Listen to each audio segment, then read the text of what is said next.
Assalamualaikum warahmatullahi wabarakatuh. Alhamdulillah, alhamdulillahi rabbil alamin. Wahdahu wassalatu wassalamu ala asrafil anbiya'i wal mursalin wa ala alihi wa ashabihi ajma'in. Allahumma salli wa sallim wa barik ala sayyidina Muhammadin wa ala alihi wa ashabihi ajma'in, amma ba'd. Qala Allah Ta'ala fi kitabihil karim, a'udzu billahi minasy syaithanir rajim, bismillahirrahmanirrahim. Ya ayyuhalladzina amanu kutiba alaikumus siyam kama kutiba alal ladzina min qablikum la'allakum tattaqun. Wa qala hadis Rasulullah sallallahu alaihi wasallam, kam min sha'imin laisa lahu min siyamihi illa al-ju' wal 'atash. Atau kama qala Rasulullah sallallahu alaihi wasallam. Ma'asyiral muslimin yang dirahmati oleh Allah Subhanahu wa taala. Kembali kita bersyukur kepada Allah Subhanahu wa taala atas segala limpahan nikmat yang Allah berikan kepada kita pada hari ini. Karena Allah Subhanahu wa taala mengijabah doa kita yang sudah kita baca ketika di bulan Rajab, berlanjut kepada bulan Sya'ban yang berbunyi Allahumma barik lana fi Rajaba wa Sya'bana wa ballighna Ramadan. Ya Allah, berkahi kami di bulan Rajab dan di bulan Sya'ban dan sampaikan kami di bulan Ramadan. Pada hari ini Allah Subhanahu wa taala mengijabah doa-doa kita. Allah Subhanahu wa taala menyampaikan umur kita sehingga kita mendapati bulan suci Ramadan yang penuh dengan keberkahan, yang penuh dengan ampunan Allah Subhanahu wa taala.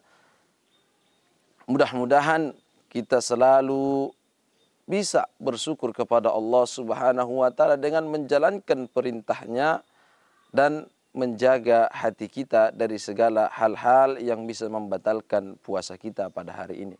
Salawat dan salam tetap tercurahkan ke ruh junjungan alam, yakni Nabi besar Muhammad sallallahu alaihi wasallam.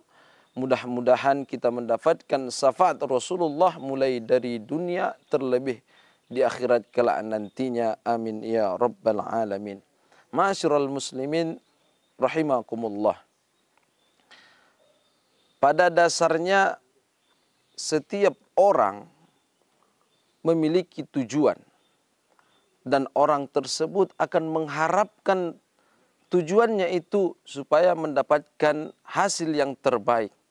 Namun di antara kita kebanyakan tidak bisa memenuhi syarat-syarat yang ditentukan supaya mendapatkan tujuan terbaik tersebut. Misalnya seorang penuntut ilmu. Seorang penuntut ilmu pada dasarnya dia mengharapkan supaya dia menjadi orang yang alim.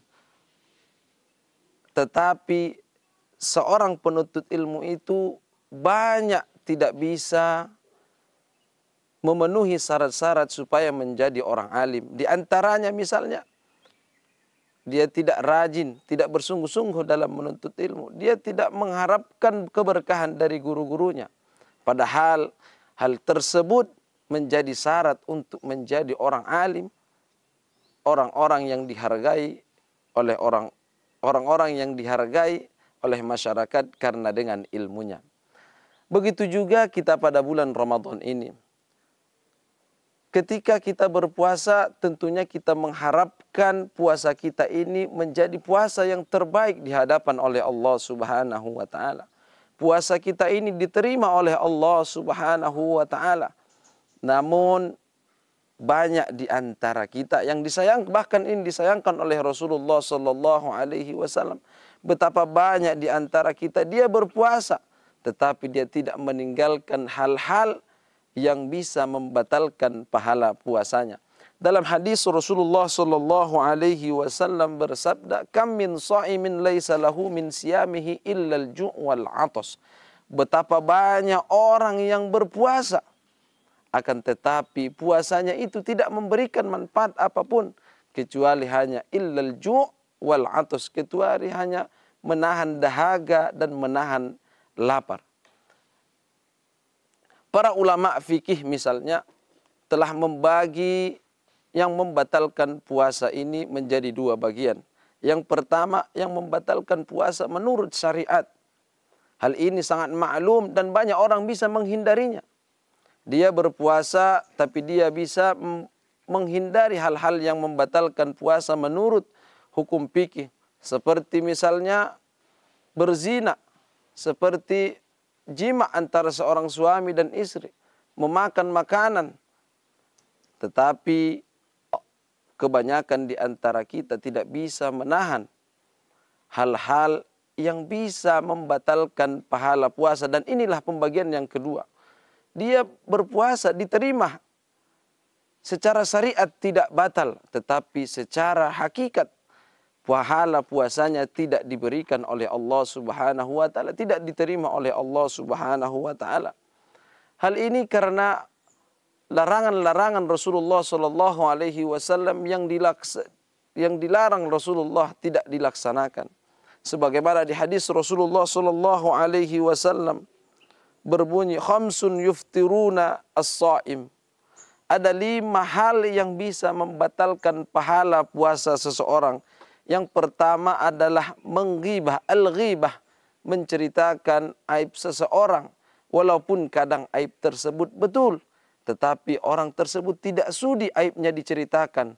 Namun kebanyakan di antara kita ini terlaksana. Ini dilakukan oleh sebagian masyarakat, khususnya kaum ibu-ibu. Biasanya mereka sebelum sholat asar siap-siap untuk mempersiapkan berbuka. Namun setelah sholat asar menjelang maghrib menunggu berbuka puasa, para ibu-ibu berkumpul. Mereka menggibah, menceritakan aib saudaranya. Maka hal tersebut bisa menjauhkan, bisa membatalkan pahala puasanya. Yang kedua adalah an-namimah, mengadu domba. Yang ketiga berbohong. Betapa banyak dia berpuasa tetapi dia melaksanakan perbuatan yang terkeji ini, yaitu berbohong. Yang ketiga yang keempat adalah wan nazru bis syahwat, melihat dengan pandangan syahwat, melihat dengan pandangan-pandangan yang buruk kepada lawan jenisnya. Yang kelima adalah wal yamin al kazibah, dia bersumpah dengan sumpah yang bohong. Hal yang 5 ini sudah tercantum dalam hadis Rasulullah sallallahu alaihi wasallam yang mana bisa membatalkan pahala puasa kita. Namun pada dasarnya para ulama telah menjelaskan ada banyak yang bisa membatalkan pahala puasanya. Zaman sekarang anak-anak disibukkan dengan main HP, main game, sehingga dia lupa bahwasanya dia puasa pada hari ini.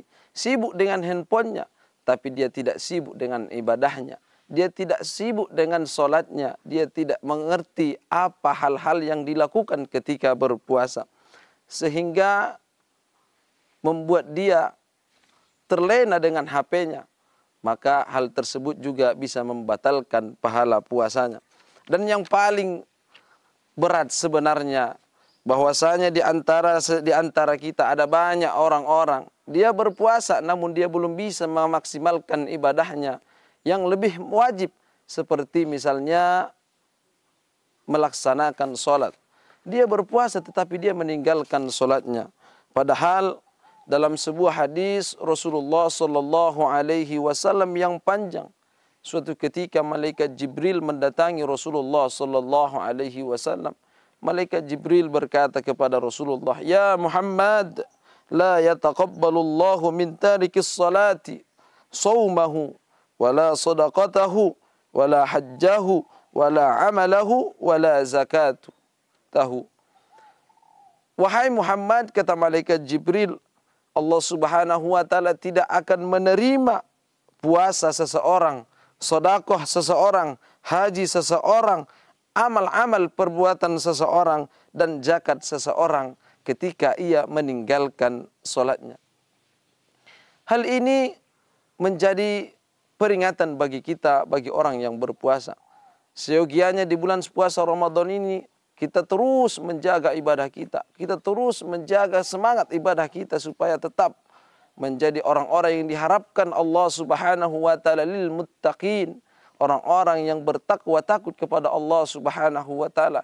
Kita tanamkan rasa takut kita kepada Allah Subhanahu wa taala sehingga perbuatan kita terjaga, amal ibadah kita terjaga, hati dan pikiran kita terjaga, sehingga dan mudah-mudahan kita mendapatkan pahala puasa sebagaimana yang diinginkan Rasulullah sallallahu alaihi wasallam, dan supaya kita menjadi orang-orang yang bertakwa di sisi Allah Subhanahu wa taala. Dan kita jantinya setelah mengakhiri bulan puasa Ramadan ini, kita menjadi kembali ke fitrah, kembali suci sebagaimana yang dijanjikan oleh Rasulullah sallallahu alaihi wasallam, Idul Fitri, kembali fitrah, kembali suci sebagaimana bayi yang baru dilahirkan.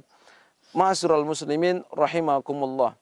Demikianlah kultum atau ceramah yang singkat ini.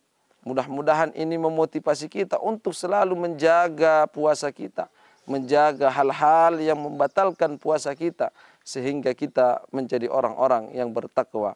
Assalamualaikum warahmatullahi wabarakatuh.